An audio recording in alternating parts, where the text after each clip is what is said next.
Ouais, bonsoir les gars, comment vous allez? Les gars, Samuel Sam a donné ses raisons, a expliqué la raison du conflit entre Israël et Iran. Donc, il a expliqué tout dès le départ, quoi. Donc, je vais vous laisser regarder.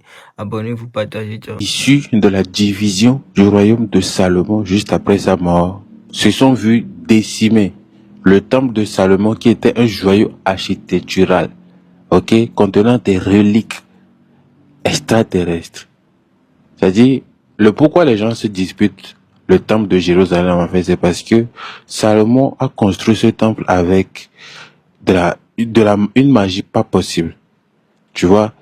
Et dans ce temple, il y a des reliques. Là-bas, quand tu rentres là-bas, là, c'est une connexion directe avec le divin, quoi. C'est pas genre, quand tu pries là-bas, tu es sûr que tu es connecté. Parce qu'il y a des reliques divines là-bas, en fait. Voilà pourquoi, lorsque le royaume s'est divisé, après la mort de Salomon, ils ont commencé à se disputer la paternité de Jérusalem. Parce que Jérusalem, c'est une ville sacrée, en gros. Donc, bref, les deux royaumes, c'est-à-dire le royaume du nord qui est le royaume d'Israël et le royaume du sud qui est le royaume de Juda, ils ont tous fini par être décimés.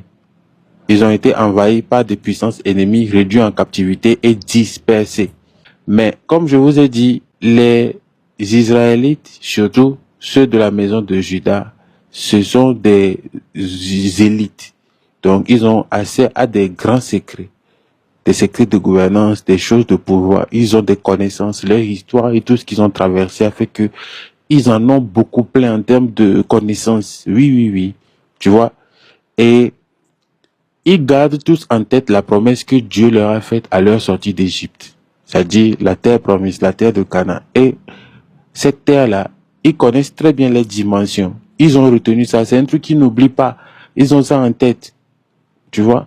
Donc, malgré qu'ils sont dispersés dans la nature, ils n'ont plus d'État. Jérusalem est en cendres. Bon, bref, tous les Juifs sont dispersés un peu partout. Malgré qu'ils sont dispersés, ils ont gardé en tête la promesse que Dieu leur a faite. Les terres, en fait, les dimensions des terres et tout. Et comment, en fait, ils subsistaient. Ils allaient dans les États et autres, ils partageaient leurs connaissances pour s'offrir une place.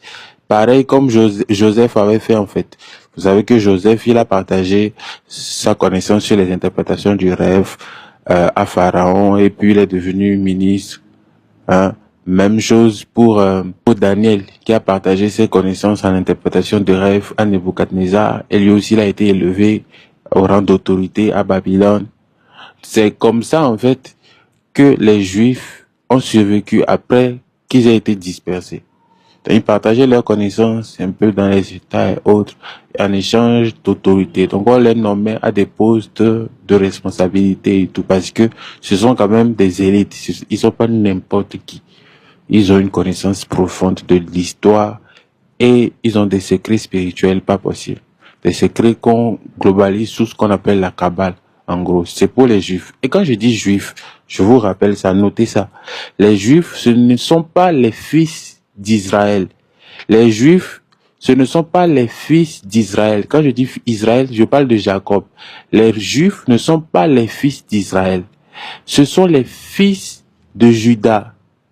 Les Juifs, ce sont les descendants de la maison de Juda. Ils ne représentent pas l'ensemble des fils d'Israël. Vous comprenez, il y a une nuance. Vous voyez un peu.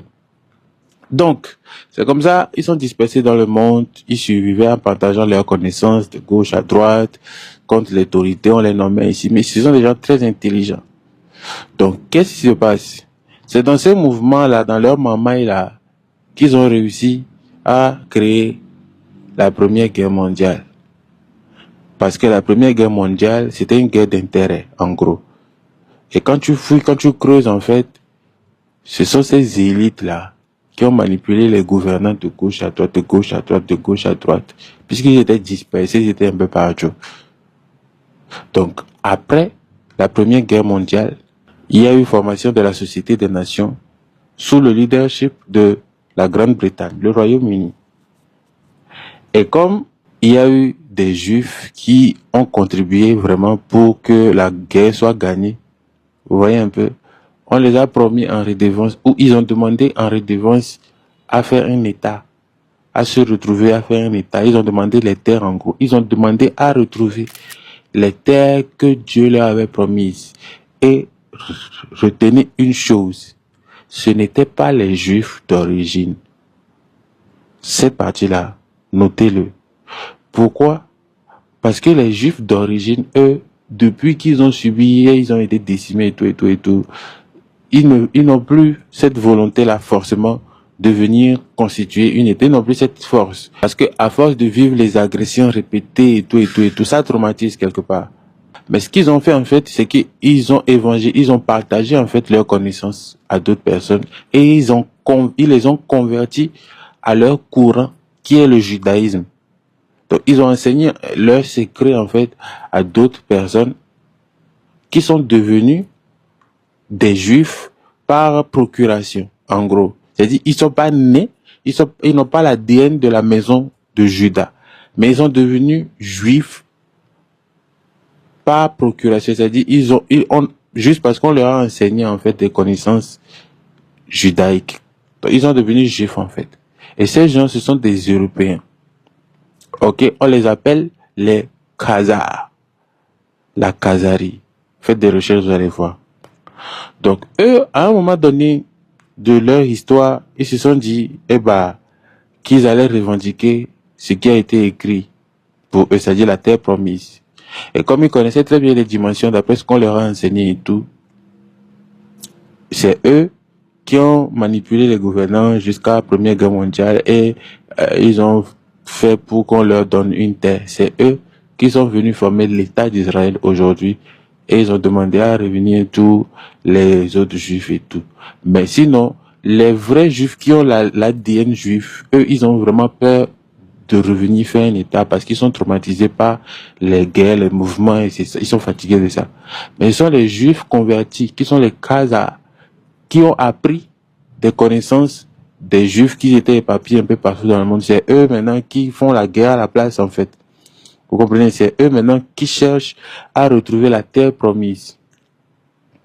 Donc, on leur a donné l'État d'Israël, créé en 1948, je crois bien. Donc, leur objectif maintenant, c'est de retrouver toute la limite que Dieu leur avait promis là. Toute la limite là. C'est-à-dire, ce qu'on leur avait promis, la limite c'est de la terre promise là. Eux, ils veulent ça. Voilà. Eux veulent retrouver tout ça. Et dans cette limite là, il y a l'Iran. Voyez un peu. Sauf que l'Iran, dans l'histoire, je vous avais dit que c'est les Perses. Et ce sont les Perses qui avaient libéré les Juifs de la captivité à Babylone. Donc, normalement, entre Perses et Juifs, ça devait coller. Mais pourquoi ça ne colle pas? C'est là le truc. C'est que les musulmans, l'islam, donc les deux royaumes